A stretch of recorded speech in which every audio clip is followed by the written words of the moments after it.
राज्य मंत्रिमंडळाच्या बैठकीनंतर मुख्यमंत्र्यांच्या दालनात हिंदीच्या भाषेच्या मुद्द्यावर मुख्यमंत्री, उपमुख्यमंत्री एकनाथ शिंदे आणि शालेय शिक्षण मंत्री दादा भुसे यांच्यात स्वतंत्र बैठक। पुणे रेल्वे स्थानकाच्या नामांतराचा वाद पेटला। पुणे स्थानकाला थोरले बाजीरावांचं नाव द्यावं, मेधा कुलकर्णी यांची मागणी, तर संभाजी ब्रिगेड आणि अंकुश काकडेंकडून महात्मा फुलेंचं नाव देण्याची मागणी।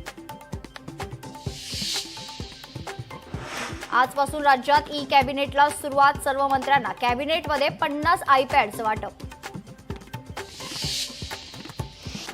वाशिमच्या जिल्हा परिषद शाळेत शिक्षकांचा लेटमार्क, तर यवतमाळच्या जिल्हा परिषद शाळेत वर्ग खोल्यास धोकादायक। लोकशाही मराठीच्या रियालिटी चेकमध्ये बाब समोर।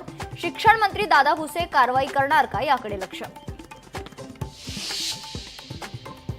मुख्यमंत्री फडणवीसांच्या मतदारसंघातील मतदार यादीत 5 महिन्यात 8% वाढ, तर काही बूथवर 20 ते 50% वाढ। राहुल गांधींचा आरोप।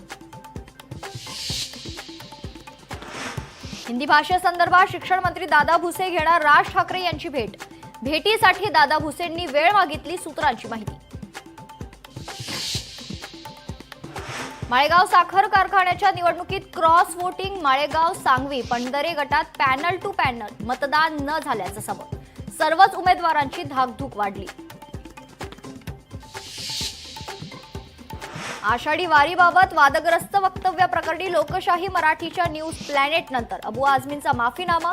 माझं वक्तव्य विकृत आणि दुर्भावनापूर्ण पद्धतीनं सादर केलं गेलं, अबू आझमींची पोस्ट। संत ज्ञानेश्वर महाराजांच्या पालखी सोहळ्यात बैल उधळला। बैल उधळल्यामुळे वारकरी आणि नागरिकांची धावपळ।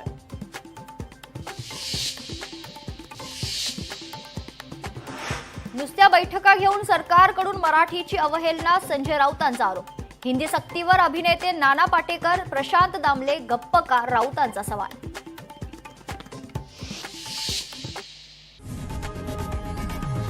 लोकशाही मराठी ऐका, पहा, जागरूक रहा।